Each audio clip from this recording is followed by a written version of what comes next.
I can't remember what they're called, but they're like cool, and they are amazing. Really, call them. So good. Still a prettiest girl. And there's 6 matches at the bottom and toss them in flammable. And then we.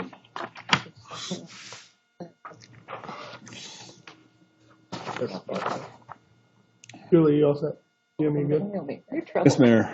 Welcome everyone to the City of Evans City Council meeting for July 20th. I'm Brian Rudy, the mayor. I'll call the meeting to order. Please stand for the pledge.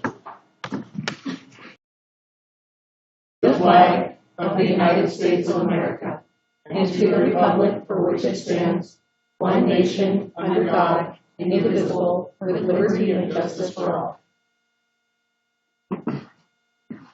Roll call, please. Mayor Rudy, Here. Mayor Pro Tem Clark, Councilmember Spear, Here. Councilmember Johnson, Present, Councilmember Neal, Present. Councilmember Castle, here, Councilmember Mortensen. Here. Thank you. Next item on the agenda is audience participation. Is there anyone in the audience who wishes to address City Council on any item not on the agenda this evening? City Clerk, and unfortunately, thank you. Next item is the approval of the agenda. There is one change to the agenda. We are going to be scratching under new business, item number 4. Mayor, Yep. if I may, just let the council know to ensure that we meet the public notice requirements for publication in the newspaper, not for any substantive budget reason. Take a motion to approve the agenda. I move to approve the agenda as amended. Second. I have a motion and a second to approve the agenda as amended. All those in favor signify by saying aye. Aye. Opposed, nay. Motion passes. Next item, consent agenda. Item 1, approval of the July 6, 2021 City Council meeting minutes.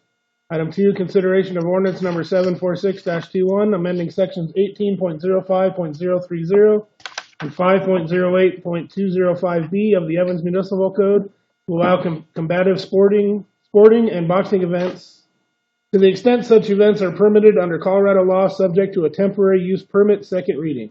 I move to approve the consent agenda. Second. Motion and a second to approve the consent agenda. All those in favor signify by saying aye. Aye. Opposed, nay. Item new business. East Side Storm Sewer Improvement Update and consideration of design contract change order, and we'll hear from staff. Thank you, Mayor. Good evening, members of the council. As council is aware, the East Side Storm Drainage Project as a whole is one of our largest projects underway at the moment. The project's been in design for some time, and our staff team, along with the engineer, the consulting engineer team, and CDOT are about mid-design with one of the components that we particularly want to talk to you about this evening. So our city engineer will have an update on various components of the project, and then we do have a request to consider a change order that has come out of conversations with CDOT. Recommendation is that we vary from their original and kind of standard preference for how we approach placing pipe under Highway 85, and also the opportunity to save some construction costs if we make the change now. With that, I'll turn it over to our city engineer, Mark Oberschmidt, for a summary. Thank you, Jim. Good evening, Mayor, members of council. Before I get started, let me introduce to you the guys from Wilson and Company, Brian Spano and Steve Salazar. They're leading our design team on this project. So as Jim said, this is just kind of an update on where we are with the project and what we're doing next. So as you know, we've got 2 projects that we're designing. The 31st Street Storm Sewer Project, we're designing to add some inlets, add a detention pond, clean out the pipes, and then up and clean out the channel where everything outfalls.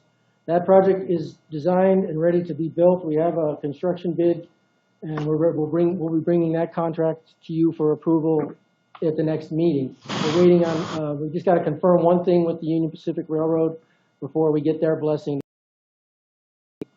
Probably in the next couple of days, I have to find a piece of paper that says, yes, we have to maintain something. So once I find that, we should be good to go. The other project we're going to be talking about, and this is the one we're going to talk more about tonight, is the Heritage 35th Street Storm Sewer outfall, which is the picture on the bottom. It shows you the planned alignment for a very large storm sewer to relieve some of the flooding, mostly in the area of the Heritage Inn along the 85 corridor, but also relieving some of the storm sewer overcharging or surcharging along 37th Street. So this project is going to replace some very undersized projects, and you've seen some of these before over the years. I do tend to repeat slides to make it easier. We are boring underneath the railroad. There's no way around that. That we have to do. We're trying to use the lagoon alignment rather than going all the way around the old lagoons to save some money in terms of pipe costs and installation. And the pipe will extend not all the way to the river, but as far as we need to get it to daylight. One of the orders, when we started early on in the project, one of the things we looked at is soils. Because when you're tunneling, soils is probably the most important thing that you have to be concerned about. What you're going to run into, what you're going to go through, how hard is it going to be, or how soft it's going to be. And in this case, it was soft. And in the sense that it would settle very easily, so that would require a lot of extra effort to mitigate that settlement.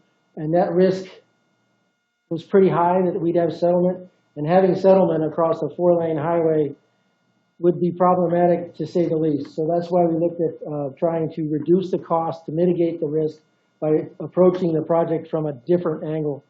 And the different angle that we looked at was to open cut the project instead of tunneling it like you would normally do, and CDOT would prefer on their highways. They prefer tunneling because if it works a lot better and it doesn't disturb the traffic as much.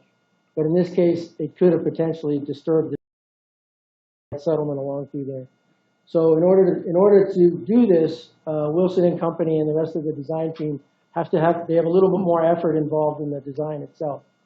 One of the things that would be involved is we have to do additional survey. So on the left, you see about the limit of the survey that we would need to do if we were tunneling for the project.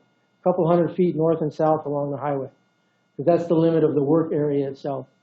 To do the open cut, we have to survey from 31st Street all the way down to 37th, because we're going to be rerouting traffic similar, but in a smaller scale than what you're seeing out on I-25 right now. We're going to divert traffic over from the northbound lanes to the southbound lanes, and southbound lanes onto the West Service Road, those kind of things.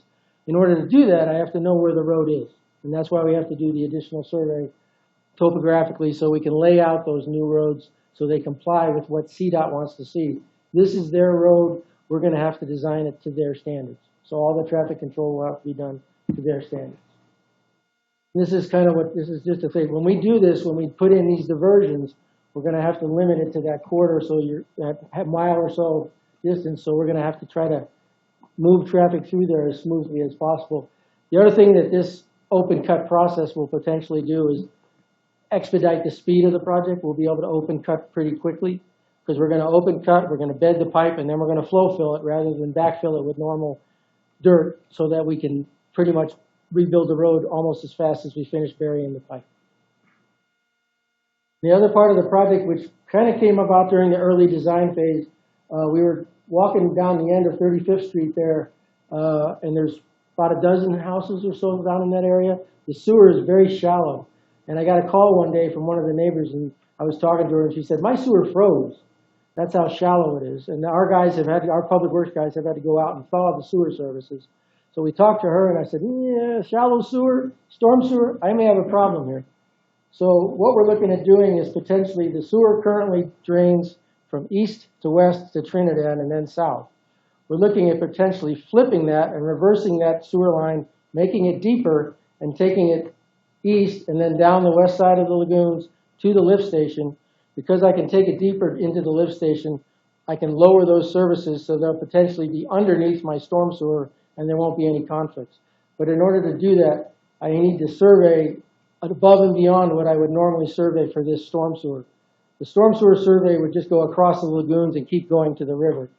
To do this additional sanitary sewer, if we have to do it, I need to survey that area in green along the west bank, because that's the best, I think, alignment that we could come to get it to the lift station.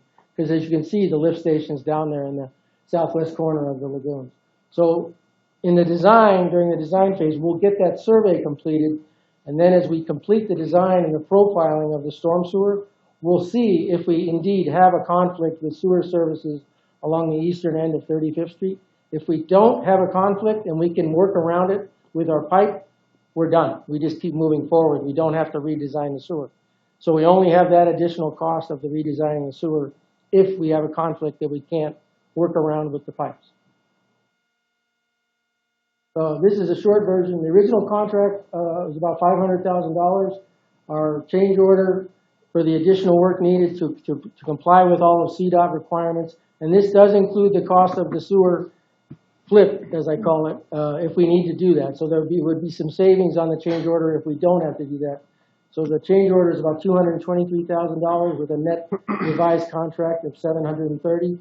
The potential, we had BT Construction, who is our contractor, do a kind of a high-level cost estimate of a tunnel versus open cut, and we're looking at upwards of a $500,000 savings in construction between the two, because the open cut can be done quicker. We can open up the road faster, even with the additional lane shifting and all that stuff, because all that's throwaway, but it is something that can be done rather quickly, and then we pick it up at the end, and the road will be back to normal when we're all done. So with that, I'll be happy to answer any questions, and these guys are here to answer questions if you have any for Brian or Steve. Yeah, thank you very much. Questions of staff? Tammy? Just one, you said that for the tunneling that they found that the dirt was really soft or whatnot. So when we're getting this design, are we gonna, I don't know how to say it right, compensate or make up for that? Because even if we cut and do a pipe, there's still the potential to settle if it is that soft. So are we gonna put that in the design of?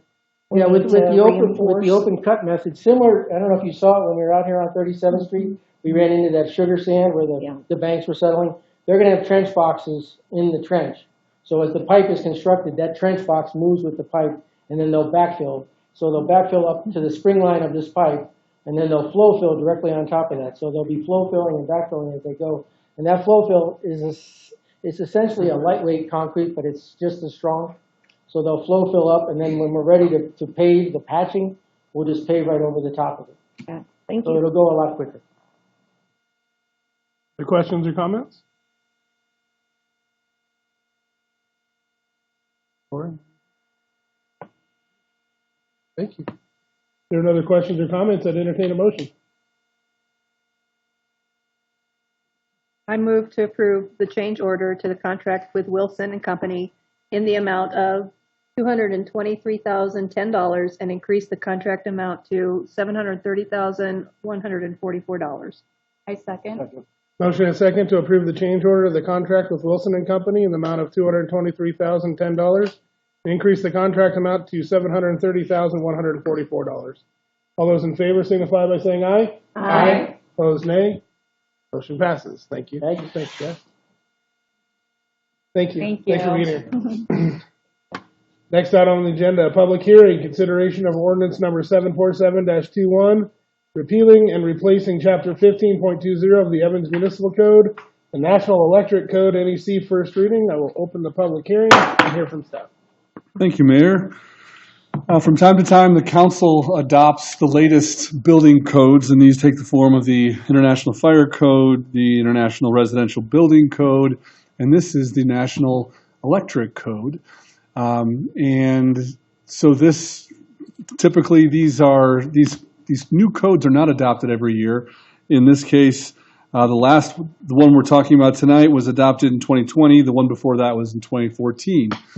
So after these are adopted, it typically takes municipalities and other government agencies some time to adopt. However, I'll mention that electricians who are licensed through the state have been using this code since 2020, so this isn't news in the contractor world for us. So with that, I'll turn over to our community development technician, Heather Utrata, and our building official, Caleb Sulzan, who can give a little more detail. Good evening, Mayor Rudy and members of council. Ordinance 747-21 is being presented tonight, but staff would like to place on record that the ordinance was initially published as 747-20 rather than 21. It's obviously not a substantial error, but we would like that to be corrected on the record. The state of Colorado does periodically adopt new national electrical codes. And the 2020 version of the National Electrical Code was adopted by the state of Colorado in July of 2020.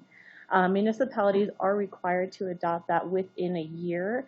So that means Evans needs to have this code adopted by August 1st of this year. That is a Sunday, so our anticipated second reading and adoption date would be August 2nd, and that shouldn't be too much of a problem, we've heard.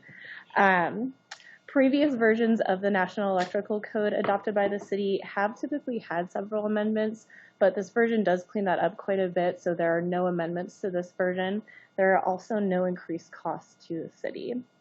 You can see in your packet, Section 1 of the ordinance notes that future adoptions of the National Electrical Code will not require separate ordinances for each adoption, and the city will notify contractors and builders of any updates. But like Jim said, electricians are registered through the state, so they should always be up to date on the state's code that's been adopted, and they've already been working under the 2020 version. Your packet does include a summary of the major changes for your reference, and then our building official, Caleb Sullivan, is here to answer any questions. That concludes our Yep. remarks. Questions of staff? Comments? I've done a couple of these over the years, and they're always the same, so all for it. Any other questions or comments? Entertain a motion?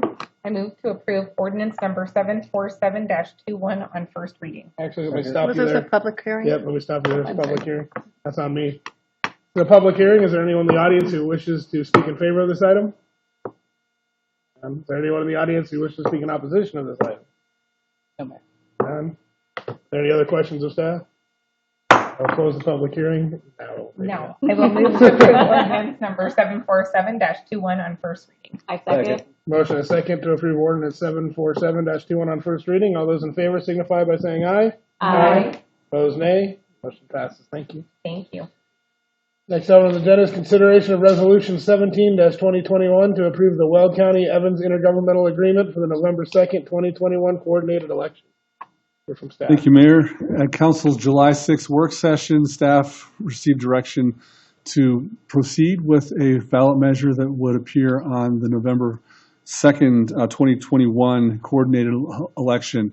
One of the first milestones in that process is to formally let the Weld County clerk, who's in charge of elections, know that the city wishes to coordinate and to have the clerk's services. So the resolution before you tonight would take that step just as a council, as a resolution, letting the clerk know that the city does plan to have an election on the coordinated election. And with that, I will conclude my presentation and be glad to answer any questions. Jim, questions to Jim on this item? Comments? None. I'd entertain a motion. I move to approve resolution number 17-2021 and authorize the city attorney and city clerk to execute the IGA. Second. A second to approve resolution number 17-2021 and authorize the city attorney and the city clerk to execute the IGA. All those in favor signify by saying aye. Aye. Opposed, nay. Motion passes. Next item, consideration of resolution number 16-2021, amending the 2021 fee schedule to include Tuscany non-potable systems fees and modify the fee charged for collection of unpaid judgments. Hear from staff. Thank you, Mayor. This is an administrative matter council undertakes periodically to update the fee schedule for any changes that are warranted mid-year. We have two of those tonight. The first is the surcharge that has long been planned for the Tuscany non-potable irrigation system. This fee will repay the city for fronting the money that's been spent to build the non-potable irrigation system in Tuscany. Of course, there are benefits for Tuscany residents, that are very direct, and the city also receives some benefits through treating less potable water. In the process of developing this project, the city had a series of meetings with the neighbors and with the HOA about this plan. At the time, there was written agreement and support for this project, which would put the non-potable irrigation system in place. And that plan that was both presented several times with the public and also presented to the city council in several versions, several iterations, included these charges. So I'll note that the fee, which is shown in Table 2 of the staff report, are a little lower than the fee that was last shown to the neighborhood, and it's consistent with the fee that was shown in the last council work session. There was a change the council authorized late in that planning where the city would acquire a little bit more of the land on Tract O with park impact fees, and that thereby reduced the impact on the residents a little more than had been previously talked about. So this is, at very least what they were shown several times, and it's actually a little bit less than that. The $9.50 per month, $6 for single family, $6 for multifamily, and $3.50 for the Monte Vista condos. And as a reminder, for the record, these fees are largely based on the square footage of the total area within Tuscany that's now benefiting from the system. So that is the first fee that's outlined here tonight. The second one is a little more simple in that currently our municipal court, our courts refer unpaid judgments for the court proceedings to a third-party collection agency. Staff has been evaluating the performance of that agency and has decided to make a change. We think we can have a little more reliable collections of those unpaid judgments through a different vendor. The different vendor has a different pricing structure where the previous vendor had collected $25 per unpaid judgment. The new company charges 25% of the unpaid judgment. So we need to update the fee schedule to reflect that fee schedule or that fee model.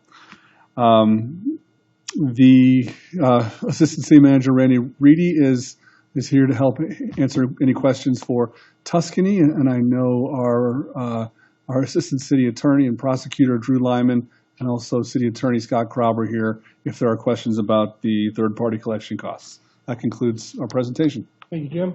Questions of staff? None. Questions down here? Comments? I just, that $9.50, to be clear, is going on what part of their bill, on their water bill? Yeah, added to the water bill, and that'll Okay. be a monthly fee. Non-pot is just operating in the summer, but this is calculated over a 15-year period divided by 12 months of the year. We're pleased to see that this council has finally come up with a solution to a problem that's been ongoing for 60 years. Yep, me too. Yeah, and I think I've only heard positive things from the neighborhood. I mean, I will recognize that savings in 1 month for the whole year. So I don't think anybody has a problem paying $9.50 a month, knowing that your water bill in the summer is typically $400 plus. So maybe a little less if you're really lucky, that then you might get a fine from the HOA. Yeah, this is great. I appreciate it. I just want to add to all that. I do agree. I think this has been, this is great to see, especially after all those meetings we had over time, and just to see something that's that's feasible for the community, especially Tuscany, to take on. And only that, I mean, you have also the upfront discount if you're in your forever home, which is also great. But no, this is great. And I do agree with what Councilmember Amanda stated. You know, those summer water bills are quite high, and I think they'll see a great savings, and they'll be very happy about that. Anyone else? Hearing none, I'll entertain a motion. I move to approve resolution number 16-2021 to amend the 2021 fee schedule to include Tuscany non-potable system fees and third-party collection agency fees as described therein. I second. Motion is second to approve resolution number 16-2021 to amend the 2021 fee schedule to include Tuscany non-potable systems fees and third-party collection agency fees as described therein. All those in favor signify by saying aye. Aye. Opposed, nay. Motion passes. Next item, consideration or approval of the 2021 pavement striping contract. Thank you, Mayor. There's been a lot of pavement work this summer, and we're not quite there yet, but getting there. And we always cap off the pavement management season with our pavement marking or striping contract to make sure that we can go back and put fresh markings on the newly treated surfaces, and also catch up on some pavement markings in areas where the markings are very faded. So this is that last component of that pavement management program. I will note that staff is knowledgeable of budget and is trying to squeeze every last dollar out of the pavement management budget and do a little extra striping with some of the savings that's been realized in other areas. With that, I will turn it over to Mark Oberschmidt, who can give a little more summary of the project and also our contract process. Thank you, Jim. So, good evening again. This contract is a renewable contract. We signed this contract with American Striping last year with a renewable clause that if they perform, we will renew it, and this up to 3 years. So next year, in all likelihood, we will renew it again, given your approval. So they agreed to hold their 2020 prices for this year. So that allows us, obviously, to do a little bit more striping with the budget that we originally had. And as Jim said, and as you might note on the staff report, we do have some savings on various parts of the project with the striping, with the scanning, concrete replacement. We had some savings. We used a little bit of that with the patching that we finished up earlier this year, and we'd like to use a little bit more of it to get as much striping done as possible. At a minimum, they're striping the areas that have been sealed, or skin patch, the intersection of 49th and 65th and 37th, where we did those long skin patches.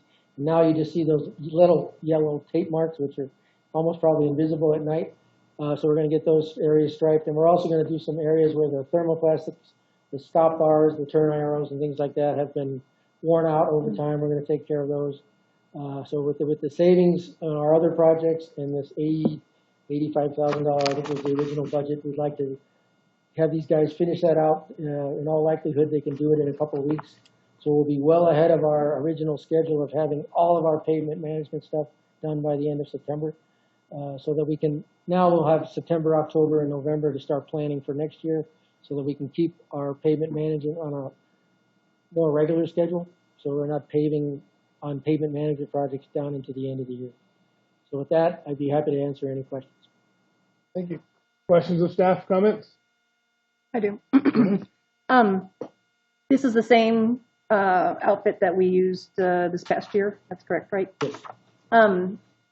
What's their policy for, let's say, windy days? And I mean, I appreciate us being ahead of schedule, but I also appreciate the striping actually ending up on the pavement, because after they striped 37th by the library, all the sidewalks were yellow. I know that we talked to them after that, and I think they came back and fixed some things for us at the end of last year, but they may have missed that, and I'll double check with Leon on that to make sure that if they are out there on a windy day, that we pull them off and have them come back on the next day. Okay. I mean, I thought I had jaundice. I had to actually, look and make sure that it wasn't my eyesight, but it was just a tint of yellow along there. So I just would appreciate if they would slow down just a little bit on a windy day, or not do it on a windy day, go have some coffee or something instead, and kind of just make it so that our city has really nice striping on the pavement instead of on the sidewalk. I agree, and we'll make sure that does happen. Thank Go out you. there with some grass and throw it up and check the wind before they start. Yeah. That's my only comment. Thank you. Other comments or questions?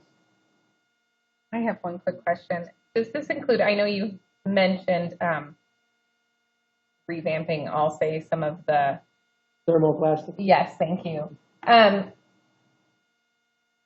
What about areas where traffic flow is slightly different? So on, as an example, when you're driving on 37th to 35th Okay. over by Walgreens, but it used to be straight and that other Oh, on the lane was southbound? turn only. The southbound lane? Yes, Yeah, going. we're gonna fix that. Okay, That's good. included. Because people, We have a couple they other always places. stare at me when I go We're straight. gonna, I'm like, things "I'm that, following things the that rules." were, 23rd Avenue, we're gonna fix that intersection so it's striped for the current condition. Okay, perfect. And then next year we'll come back and restripe it when we build the rest of the road. 35th Avenue southbound, we'll fix that striping so that you're not standing there and it says right only, and you could actually go, yeah. Yeah, that would be great. Perfect. Yeah. Thank you. I appreciate that. I do agree with that because for some reason that intersection, that when people turn, I don't think they want to turn into the turning. Like if they're heading east on 37th at that intersection of 37th and 35th, for some reason also when they're turning left, they're wanting to get into the lane, the turning lane when you're turning left going east, which is so bizarre because I've always noticed that. I'm not sure if the lane, I guess I haven't really sat there to really observe exactly what happens, but somehow, I don't know if that's what they're following. The lanes may be a little offset on That's between the east side and the west side of the road. So we may have to look at using what I call cat's paws. Yeah. And they kind of follow your track through the intersection when you're making a turn. So you can kind of follow that, and that's what they're designed for, because people ride the line. It's a human nature, so you ride the line. So if you put those in the intersection, it helps you stay in your lane when you're making a turn. So you don't make one of these wide turns and you have somebody riding up on your shoulder. Yeah, and for some reason, I don't know if somehow like people are following something to where it's like, I've seen where they're close to hitting someone there at that turning lane. So yeah, just something that would be great because When they do that intersection, I'll have Leon look at that, because yeah, I know on the north and southbound, we did particularly for the northbound, you can see them, we put in the cat's paws there when 35th Avenue on the south side was fixed. We didn't run them through the intersection for the turns, because that gets a little complicated, because then you got things crossing. Yeah, they start crossing. We'll have to look and make sure that works all together. Yeah. No, thank you. Thank you. Anyone else? Comment or question? Seeing none, entertain a motion.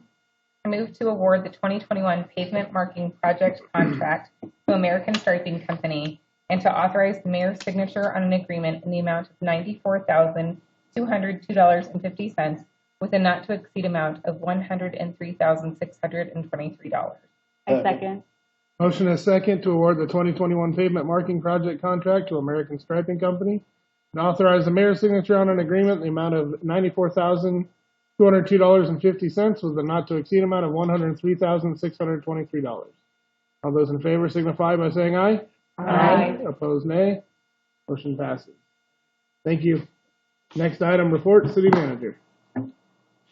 Things, Mayor, just a reminder that if council is available, tomorrow is the citywide employee picnic from 11 to 1 at City Park. It is a luau, so if you have a Hawaiian shirt or any other cheesy Hawaiian garb, you'd fit right in. So you're welcome, and we hope if you're available that we'll see you. Second item is just to confirm that we are still on track as a community for National Night Out. The latest report from the police department is that we have 10 parties across our community, which is a good number. I also understand that we are planning to have the parade again this year, which I understand was well received last year. So the National Night Out is August 2nd, which is it's the 3rd. Sorry, my mind runs on council meetings. So The National Night Out is August 3rd, which is the reason we're having our next council meeting on August 2nd, which is a Monday. So you'll be hearing more over the next couple of weeks. We'll send out a plan and of where to meet and all that stuff, and we'll have a fun night. That concludes my reports, Mayor. Jim, City Attorney? Nothing tonight. Okay, thank you. Next item on the agenda is audience participation. Is there anyone in the audience who wishes to address City Council on any item? Oh, man. No, no one virtually. All right. Next item is the executive session. I move to go into executive session to receive legal advice from the city attorney on specific legal questions and to develop negotiation strategies related to the city's annexation plans pursuant to CRS section 24-6-402 B and C. E. Second. I have a motion and a second to go into executive session. All those in favor signify by saying aye. Aye. Opposed, nay. Motion passes.